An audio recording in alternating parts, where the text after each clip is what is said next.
합력하여 선을 이루느니라 하는 제목으로 은혜를 받고자 합니다. 옛말에 세옹지마라고 하는 말이 있습니다.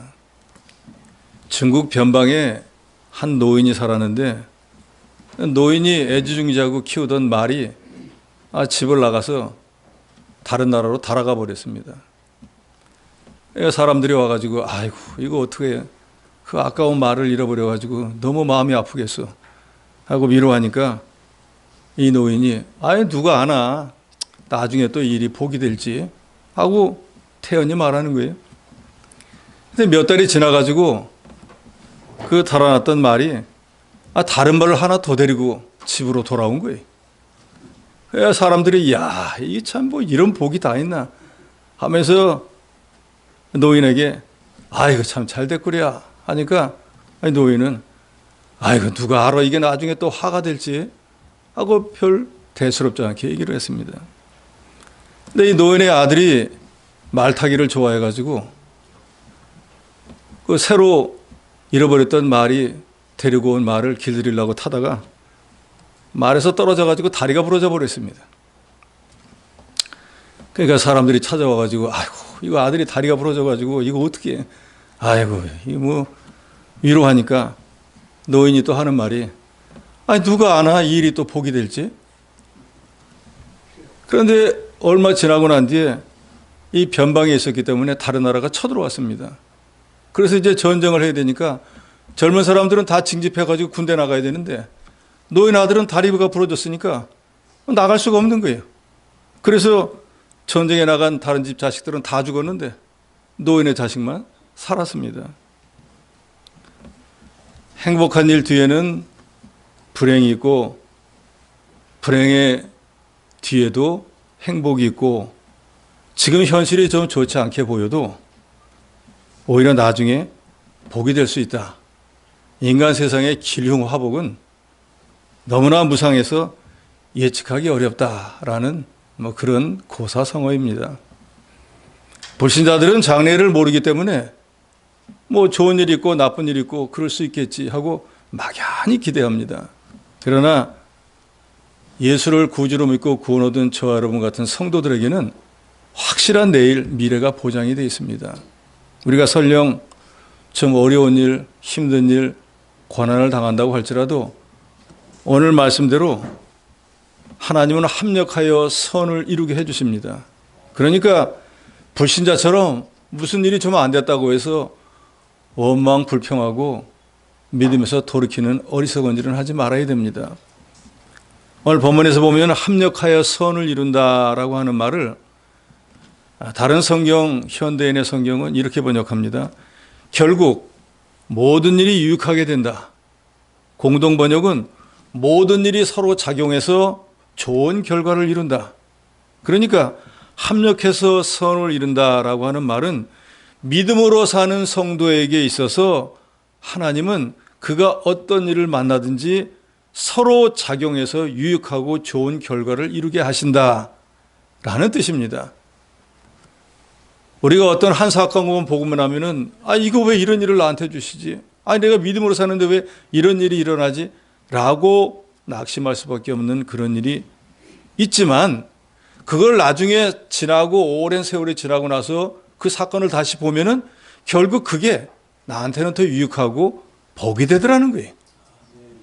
육신의 눈으로 보면 당장 망할 것 같고 절체절명의 위기라 이거 왜 믿는 사람에게 이런 어려움을 주시나 라고 하는 것도 육신의 눈이 아닌 영의 눈을 가지고 보면은 오히려 그것이 복과 은혜를 더하시려고 하는 하나님의 사랑과 또 다른 기회라는 것을 우리가 알 수 있다는 것입니다. 이것이 바로 합력하여 선을 이루어 나가는 원리입니다. 그래서 오늘 본문에 뭐라고 합니까? 우리가 알거니와 하나님을 사랑하는 자, 곧 그의 뜻대로 부르심을 입은 자들에게 모든 것이 합력하여 선을 이룬다 그랬습니다. 본문은 우리에게 두 가지 교훈을 줍니다. 첫째는 믿음으로 사는 자에게 주시는 특별한 은혜라는 것입니다. 뭐가요? 합력하여 선을 이루는 것이에요.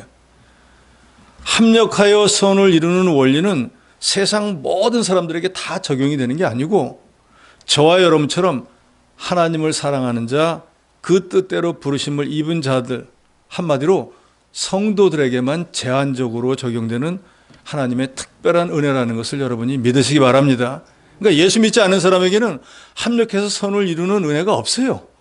저와 여러분에게는 나쁜 일도 나중에 보면 좋게 해주는 하나님의 은혜가 있다는 거예요. 본문 말씀대로 하나님을 사랑하는 자, 그 뜻대로 부르심을 입은 자는 성도를 말합니다. 성도는 창세전에 하나님께서 그리스도 안에서 택자로 예정을 하시고 또 그의 사랑과 그 앞에서 거룩하고 흠이 없게 하려고 그 기쁘신 뜻대로 예정을 해가지고 예수 그리스도를 믿음으로 말미암아 자기 아들이 되게 한 사람들이 성도입니다. 그래서 합력하여 선을 이루는 이 원리는 이렇게 구원받은 성도들에게만 주시는 하나님의 특별한 은혜예요. 즉 예수 믿고 구원 얻은 모든 성도에게는 하나님의 특별한 은혜로 모든 것이 합력하여 선을 이루는 이 은혜를 주어주신다 그 말입니다. 그런데 여기에 한 가지 조건이 있는 거예요.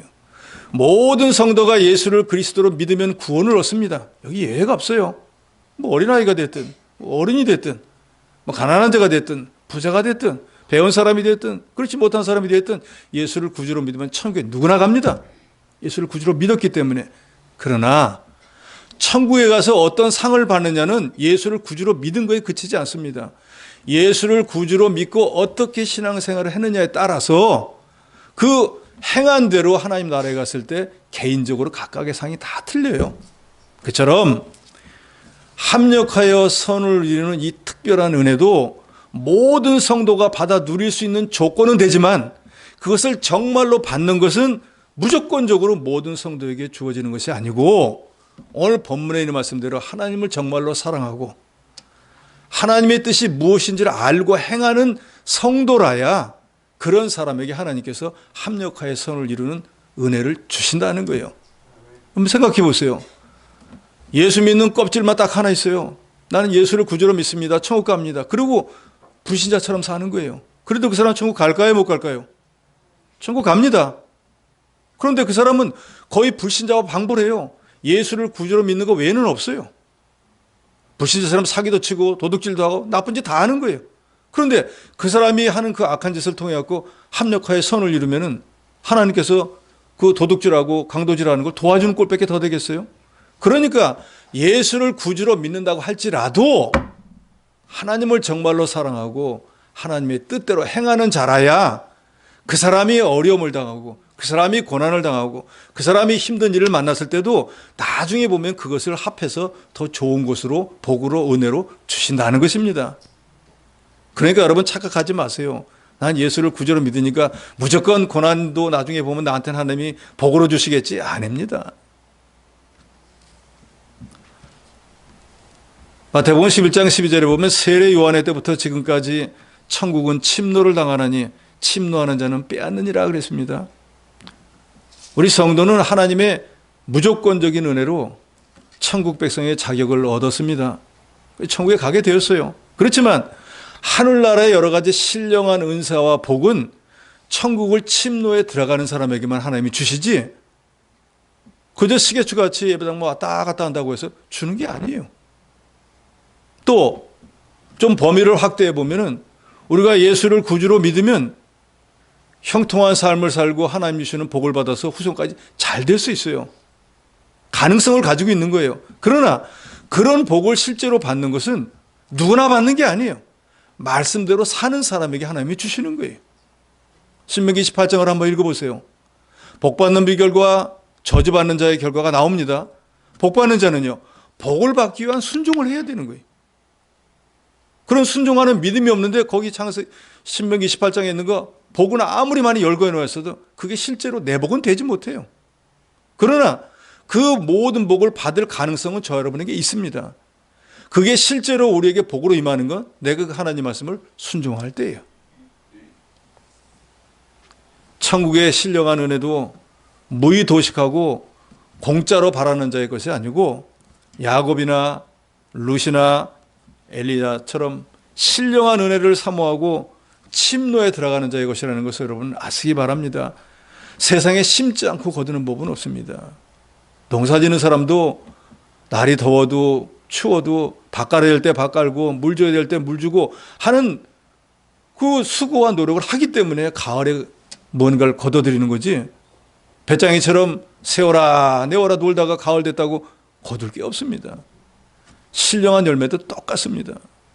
시계추처럼 그저 집으로 예배당으로 왔다 갔다 한다고 해서 얻어지는 게 아니에요. 하나님이 인정은 하죠. 믿는 자로 인정합니다. 그러나 하나님이 가지고 계신 여러 가지 신령한 은혜는 받지는 못해요.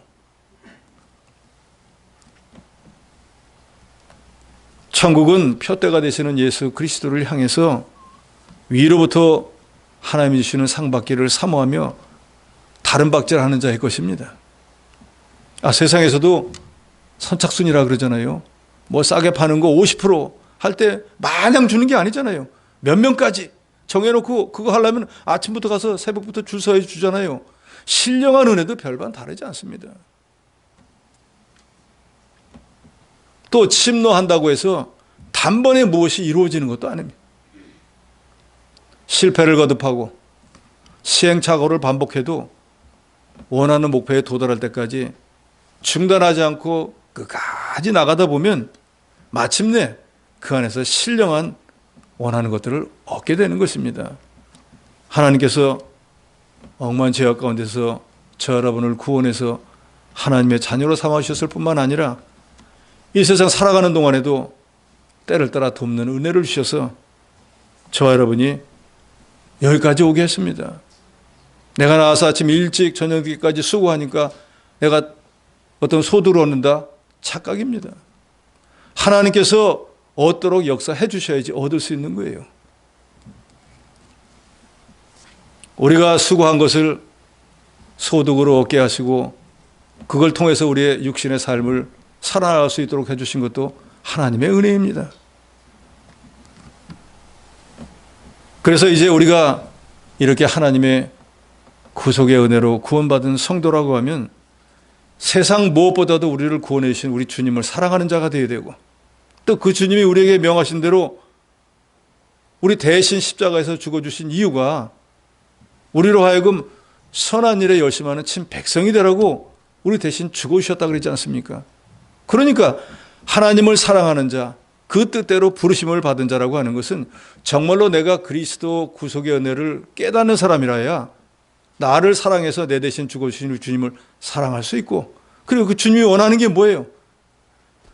내 대신 죽어주신 그 뜻을 깨닫고 선한 일, 하나님의 일을 좀 열심히 하라는 거잖아요. 우리는 그런데 우리 삶의 목표를 두어야 합니다. 날마다 교회 나오라는 게 아니에요. 교회에서 아예 살으라는 게 아닙니다. 세상 사람과 섞여 살지만 우리가 이제 예수를 구주로 믿고 난 뒤에는 우리 신분이 변화된 걸 깨달으라는 거예요. 내가 이 땅에 살지만 나는 하나님의 백성, 천국의 백성, 내 시민권은 하늘나라에 있어. 그러니까 장차 이 땅의 삶은 100년을 못 넘길 건데 그 영원한 세계에 갔을 때 하나님 앞에 어떻게 인정받을까? 이 땅에서 만들어야 된다 그 말입니다. 거기에 목표를 두고 신앙생활을 해야 됩니다. 이렇게 하나님을 사랑하고 하나님의 뜻대로 살고자 하는 사람에게는 하나님은 오늘 말씀대로 목해서 선을 이루게 해주신다는 겁니다. 뿐만 아니라 모든 것이 합력해서 선을 이루는 원리는 하나님이 가진 모든 좋은 것들을 아끼지 않고 주시는 거예요. 그래서 형식적이고 위선적인 신앙생활을 하는 사람에게는 오히려 합력하여 선을 이루는 게 아니라 고난이 많은 것을 여러분도 분명히 아셔야 됩니다. 우리가 한 가지 착각하는 게 뭐예요? 예수를 구주로 믿고 하나님의 자녀가 되었다. 이제 세상 모든 고생은 끝. 이제 내 앞에는 행복만 널려 있다. 라고 잘못 착각하는 거예요.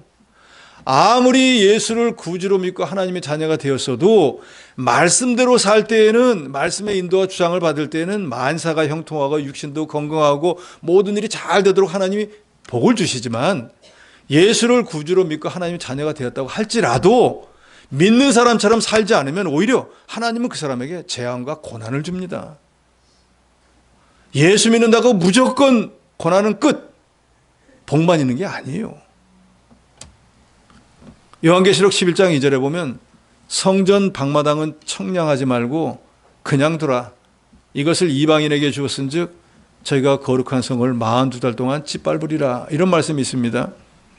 성전 방마당은 성전 안이 아닌 성전 밖이라 그 말이에요. 성전 안에 들어와서 지성소 안에 계신 하나님을 만나고 그 하나님의 뜻이 뭔지를 알고 말씀을 지키고 은혜 받는 생활을 해야 되는데 그냥 형식적으로 방마당만 왔다 갔다 하는 거예요. 예배에 관심이 없습니다. 말씀 지키는 거 관심이 없어요. 예수를 구주로 믿으니까 천국 가는 거 그 하나 외에는 아무 관심이 없는 거예요.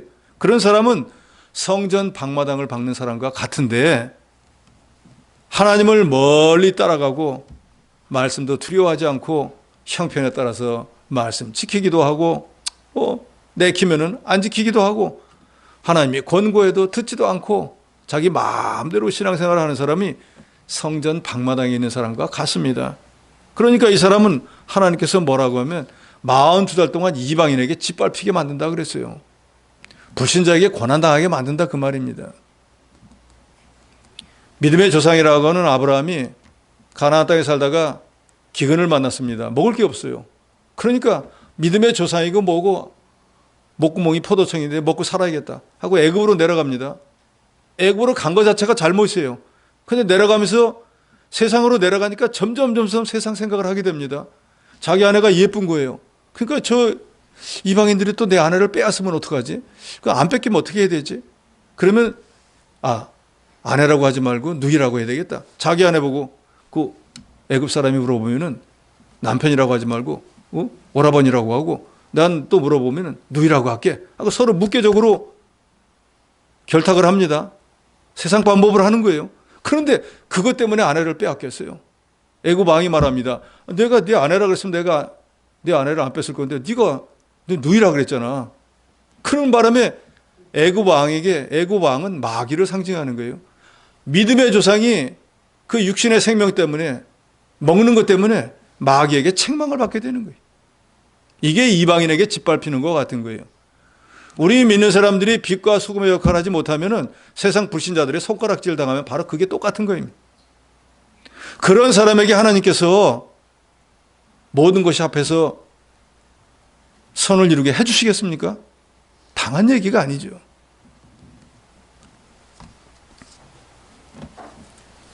예레미야서 17장 7절에도 보면 무릇 여호와를 의지하며 여호와를 의뢰하는 그 사람은 복을 받을 것이라 그랬습니다. 어떤 경우가 됐든지 하나님을 의지하고 하나님의 뜻을 따라가는 사람은 복을 받는다는 거예요.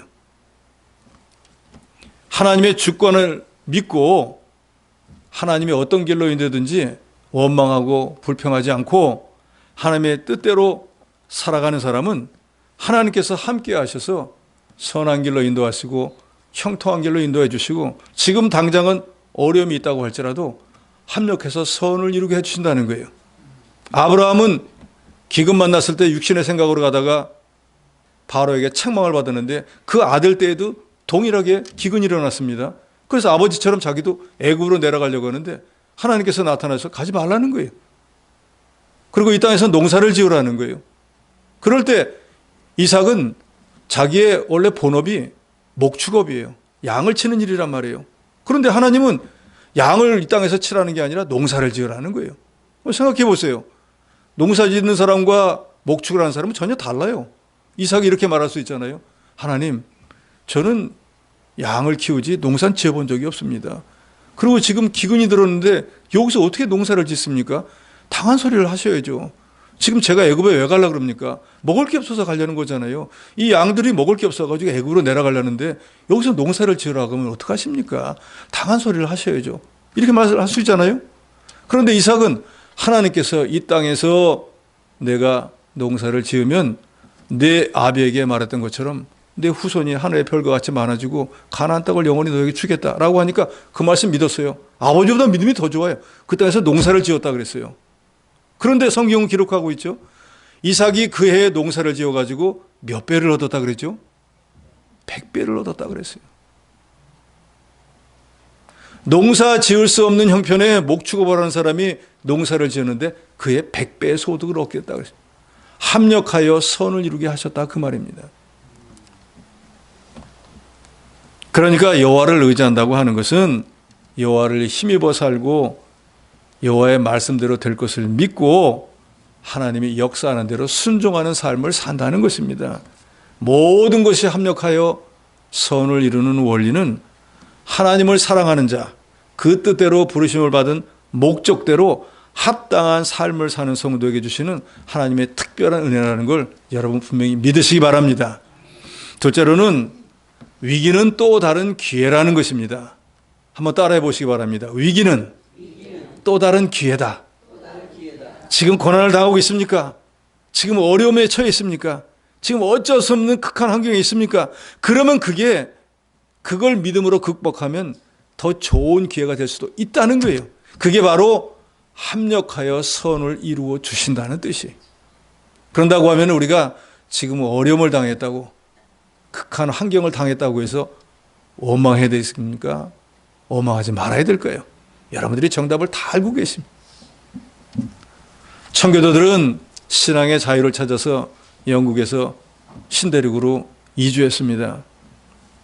이 사람들은 합력해서 선을 이루는 하나님께서 성도에게 복되고 유익하고 좋은 것만 주신다는 것을 분명히 믿었습니다.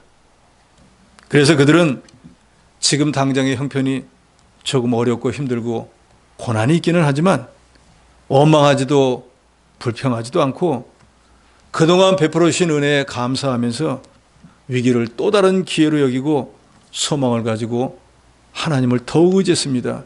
지금 전 세계 유일한 초강대국 미국이 거기서 생겨난 것입니다. 믿음 지키는 성도에게 하나님은 모든 좋은 것, 복된 것, 유익한 것만 저와 여러분에게 주신다는 거 여러분도 믿으시기 바랍니다. 자녀를 가진 부모가 자기 자녀에게 좋은 거 다 주려고 하는 것처럼 우리를 구원하신 우리 주 예수 그리스도 하나님도 저와 여러분에게 할 수만 있으면 좋은 거, 할 수만 있으면 유익한 거, 할 수만 있으면 복된 걸 주시려고 무진의 애를 쓰고 계세요. 그래서 우리 성도에게 평안하고 잘 되는 것만 복이 아니고 그런 것만이 은혜가 아니고 고난도 역시 은혜라는 것을 여러분 믿으시기 바랍니다. 그래서 시편 기자는 시편 119편 67편에 고난당하기 전에는 내가 그릇 행하였더니 이제는 주의 말씀을 지키나이다. 71절에는 고난당한 것이 내게 유익이라. 이로 인하여 내가 주의 율례를 배우게 되었나이다 라고 말했습니다.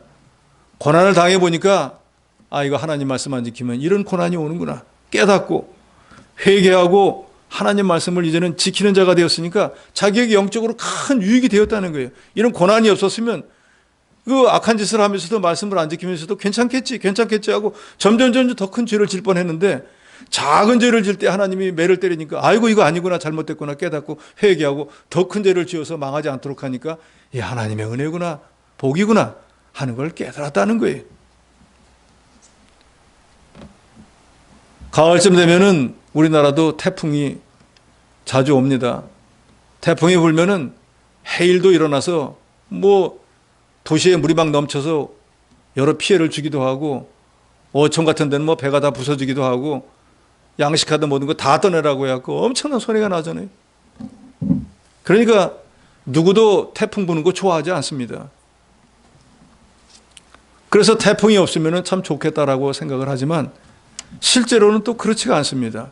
왜냐하면 태풍이 없으면 바다에 내도록 햇빛이 쬐르면 점점 수분이 증발해가지고 이제 바닷물의 염도가 높아지고 그러다 보면 적조 현상이 일어나고 그러면 산소가 공급이 안 돼서 그 밑에 있는 수중생물들이 살지를 못하게 돼요. 그런데 태풍이 한번 몰아치기 시작하면 바다가 다 뒤집혀져 버리는 거예요. 물론 거기서 양식을 하고 먹고 살던 사람들에게는 엄청난 손해가 오겠지만 전체적으로 보면 온 바다가 다 뒤집어져 가지고 그동안 양분이 말랐던 것이 다 쪽에서 영분이 공급이 되기도 하고 온통 정리정돈이 돼가지고 적조도 사라지고 해가지고 그 밑에 있는 수중생물들이 더 많이 살아서 결국은 나중에 보면은 어부들에게 더 유익이 될 수도 있는 거예요. 이처럼 하나님은 자연의 현상을 통해서도 합력하여 선을 이룬다는 것을 우리에게 보여주십니다. 자연을 통해서도 합력해 선을 이루는 하나님이 예수 그리스도를 피로 값주고 우리를 사가지고 우리에게 합력하여 선을 이루는 은혜를 주시지 않을 리가 있겠어요? 하나님은 선하시기 때문에 하나님을 사랑하여 하나님 말씀대로 믿음으로 사는 성도에게는 무슨 일을 만나든지 족한 은혜를 주시고 합력하여 선을 이루도록 역사해 주신다는 것을 여러분 분명히 믿으시기 바랍니다. 어느 유대인 랍비가 어디로 여행을 좀 갔습니다. 그래서 나귀 한 마리, 개 한 마리, 그리고 작은 등 하나를 가지고 여행을 갔는데 어느 마을 근처에 왔는데 날이 저물었습니다. 그래서 마을에 들어가기는 그렇고 여기서 하루 자야겠다 하고 마을 어귀에 있는 빈 헛간에 들어가서 잠을 자기로 했습니다. 그래서 랍비가 선생이잖아요. 그러니까 책을 좀 읽어야겠다 하고 등불을 켜놓고 나귀를 메어놓고 개도 옆에다가 묶어놓고 책을 보고 있는데 갑자기 바람이 휙 불어가지고 불이 꺼져버렸어요. 에이, 잘하는 게 하나님 뜻인가 보다. 그냥 자야겠다 하고 잠을 자버렸습니다. 그런데 아침에 일어나 보니까 사나운 짐승이 내려와가지고 헛간 앞에 메어놓았던 개하고 나귀를 갖다가 물어 죽여버린 거예요. 이거 나귀가 없으면 이제 어떻게 그 목적지까지 가지? 이 개가 나를 지켜줬는데 개까지 죽어버렸으니까 이거 큰 손해가 났네 하고 생각하면서 마을 안으로 들어가 보니까 마을 안이 다 쑥대밭이 돼버린 거예요. 보니까 집이 전부 불타고 사람들이 막 죽어 자빠져 있는 거예요.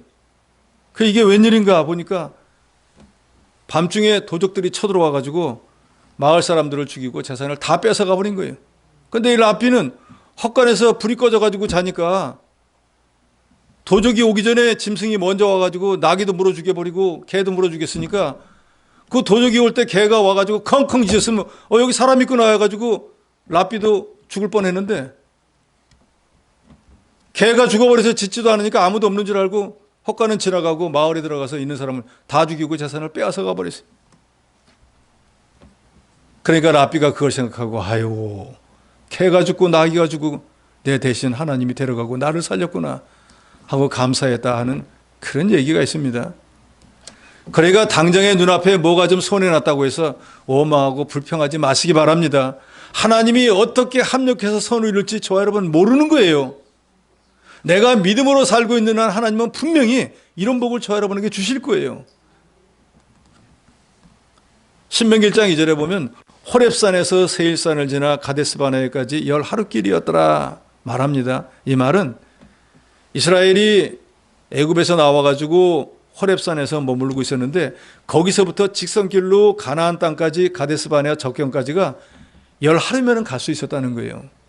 즉 하나님이 마음만 먹었으면은 광야에 나온 이스라엘 백성들 10하루만에 가나안 땅까지 들어갈 수 있었다는 거예요. 그런데 역사는 어떻게 기록합니까? 그 광야를 40년을 돌다가 들어갔어요. 그러니까 10하루면 갈 걸 40년을 걸려서 갔단 말이에요. 그러니까 그 당시 광야에 있던 이스라엘 사람들은 하나님을 내도록 원망했습니다. 왜 우리를 조상에게 약속한 땅으로 안 들여보내주고 여기서 계속 40년 동안을 살게 합니까? 원망 불평했다 그 말이에요. 그런데 하나님은 왜 이스라엘 백성들을 10하루 만에 인도에서 가나안 땅에 들어가게 하시지 40년 동안을 광야를 돌게 만들었을까요? 10하루밖에 되지 않는 길이었지만 이 애굽에서 나온 이스라엘 백성들은 방금 나오기 전까지 종살이 하던 사람이 전쟁 해본 적도 없어요. 무기 하나도 없어요. 벽돌이나 만들어가지고 성이나 쌓고 하는 일이 그거예요. 근데 그 사람들이 가나안 땅에 살고 있는 사람들은 누구예요? 우리가 잘 아는 블레셋 사람들. 그 사람들은 도시 5개로 이루어진 국가에 있는데 아주 전쟁을 잘하는 호전적인 사람들이었어요. 그리고 그 사람들은 그 당시에 철기 문화를 갖고 있었어요. 그러니까 무기가 창, 칼 이런 걸 갖고 있었다 그 말이에요. 그런데 애굽에서 430년 동안 종살이하다 나온 이스라엘 백성들은 숫자는 200만 명 되겠죠. 장정만 60만 명이었으니까. 그런데 그 사람들은 무기 하나도 없어요. 낫도 하나 없다 그 말이에요. 거기다가 내도록 하던 일이 성이나 쌓던 일이에요. 근데 그 사람들과 날마다 주변국을 침범해가지고 전쟁으로 빼앗아 가지고 살던 사람과 싸우면 누가 이기겠어요? 200만 명 들어가자마자 떼죽음을 당합니다. 그리고 출애굽기에 보면 나오지만 조금만 어려움을 당하면 이스라엘 사람들은 뭐라고 말하죠?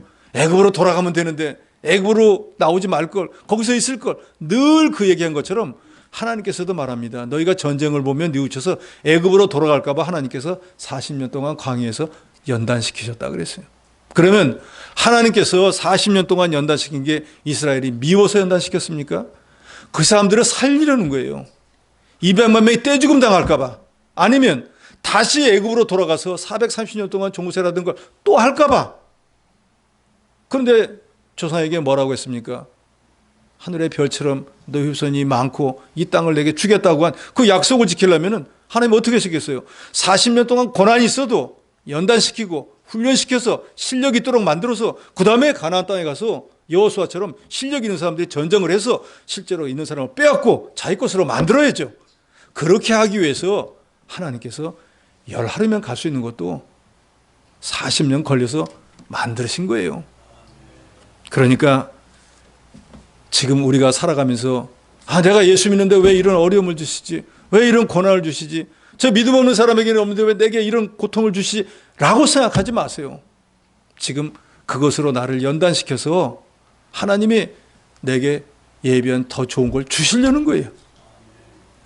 아무리 좋은 것도 실력과 자격을 갖추어야 주지, 실력이 없으면 주어도 어떻게 쓰는지도 모르잖아요. 면허증 없는 사람에게 아무리 좋은 차를 주면 그림의 떡이잖아요. 어떻게 모르겠어요? 좋다. 그거 외에는 쓰질 못해요. 차의 용도는 뭐예요? 내가 타고 어디 멀리 간다든지 무거운 걸 실어 날라야 되는데, 차는 집에 트럭을 10대 갖다 놓고 자기가 등에다가 짐 찌고 다니는 사람, 그거 얼마나 미련해요. 그런데 차를 운전하는 법을 모르면 그렇게 해야 되잖아요. 그래서 하나님께서 저와 여러분을 연단하는 일을, 고난을 주는 이유도, 시험을 주시는 이유도 바로 우리를 만들어서 실력 있는 자로 만들어서 하나님이 예비한 복을 주시려는 거예요. 대기는 만성이다, 그런 말 있잖아요. 자질구레한 그릇은 시간도 얼마 안 걸리고 금방 만들어지지만 정말 좋은 그릇은 불 속 깊숙이 뜨거운 데 들어가서 오랫동안 있어야 만들어지는 거예요. 저와 여러분을 하나님이 구원해 놓고 난 뒤에는 분명히 우리에게 유익하고 복되고 좋은 것만 주신다는 거 믿으시기 바랍니다. 그러니까 지금 고난은 이걸 통과하면 더 좋은 믿음, 갑절의 복을 주시게 하는 하나님의 사랑이라는 걸 믿으세요. 그 증거가 누구예요? 욥이잖아요. 한날 한시에 자식이 10명이 다 죽었습니다. 재산 홀랑 다 잃어버렸어요. 육신의 몸도 병들었어요. 평생을 같이 산 아내는 욕합니다. 너 아직도 하나님에 대한 순종을 지킬 거야? 믿음으로 살 거야? 다 가져갔잖아. 하나님이. 하나님을 욕하고 죽으라고 할 때에도 끝까지 자기 믿음을 지키잖아요. 그래야 결국 하나님이 욥의 믿음을 인정하시고 모년에 갑절의 복을 주었다 그랬어요. 잃어버린 거 딱 2배를 더 주셨다 그랬어요. 그때 욥이 자학하고 원망하고 믿음에 떠나버렸다든지 이런 인생이 살아서 뭐해? 하고 극단적인 선택을 했다고 하면 그 일은 아무것도 없어요. 그러나 끝까지 기다리고 있으니까 합력하여 선을 이루는 하나님의 복이 임해서 갑절의 복을 받게 되었다는 걸 저 여러분이 분명히 알고 있습니다. 예레미야서 애가 3장 3절에 보면 주께서 인생으로 고생하고 근심하게 하는 게 본심이 아니라 그랬어요. 그러니까 하나님은 우리가 고생하는 거 원하지 않습니다. 시험 당하는 거 원하지 않아요. 근데 왜 고생하게 하고 왜 시험을 주십니까? 사람답게 만들려고요. 실력 있는 자로 만들려고요. 그리스도를 닮아나가게 하려고요. 그런 연단이 없이는 만들어지지 않거든요. 마태복음 7장 9절에 보면 예수님께서 말씀하시죠. 누가 아들이 떡을 달라고 하는데 돌을 주고 생선을 달라고 하는데 뱀을 줄 사람이 있겠느냐? 육신의 몸을 가진 부모도 자식에게는 다 좋은 거 주는 줄 안다 그 말이에요. 하물며 하늘에 계신 하나님께서 저와 여러분을 그리스도를 죽여가면서까지 구원해 놓고 난 뒤에 우리에게 나쁜 걸 주겠냐 그 말이에요. 손해나는 걸 주겠느냐 그 말이에요. 유익이 안 되는 걸 주시겠냐 그 말입니다. 시편 84편 11절에 이런 말씀이 있습니다. 여호와 하나님은 해요 방패시라. 여호와께서 은혜와 영화를 주시며 정직하게 행하는 자에게 좋은 것을 아끼지 아니하실 것이라. 여기서 정직히 행한다는 건 하나님 말씀대로 사는 걸 말하는 거예요. 믿음으로 사는 자, 이런 자에게 하나님이 좋은 걸 아끼지 않고 주실 뿐더러 고난도 나중에 보면 합력해서 선을 이루도록 역사해 주신다는 것입니다. 오늘 본문 32절에도 보면 자기 아들을 아끼지 아니하시고 우리 모든 사람을 위하여 내어주시니가 어찌 그 아들과 함께 모든 것을 우리에게 은사로 주지 아니하시겠느냐 라고 말하고 있습니다. 하나님께서 독생자도 주었는데 독생자보다 더 귀한 게 어디 있어요? 그러니까 그 외에 모든 좋은 것을 하나님이 우리에게 아끼지 않고 주신다는 거예요. 하나님 우리에게 손해가거나 유익이 되지 않거나 복이 되지 않는 것은 결코 주시지 않습니다. 그래서 믿음으로 사는 성도는 죽을 것 같아도 살고 망할 것 같아도 흥하는 법입니다. 현세의 환난, 지금 당하는 고난, 어렵고 힘들지만 우리가 그것에 포기하거나 낙심하거나 좌절하지 말아야 하는 것은 내가 믿음으로 사는 한 하나님은 합력하여 선을 이루는 분이라는 것을 저 여러분이 분명히 믿고 그런 어려움이 왔을 때도 낙심하거나 좌절하지 말고 끝까지 자기 믿음을 지켜나가야 되십니다. 그러면은 하나님이 정한 때가 되면은 그 시험을 이기게 하시고 시험을 이긴 결과로 갑절의 복을 주실 것이 분명합니다. 이 세상이 얼마나 어렵습니까? 살아가기가 얼마나 그 힘든 세상이 되었어요.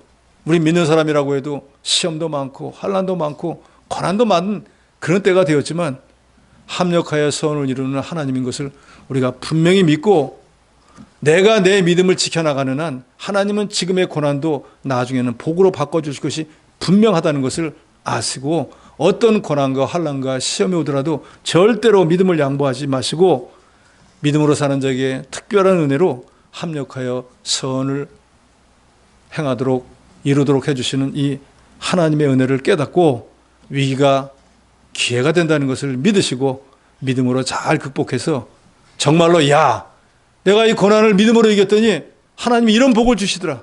정말로 하나님은 합력해서 선을 이루는 분이야 라고 주변에 간증할 수 있는 그런 여러분이 되시기를 주의 이름으로 축원합니다.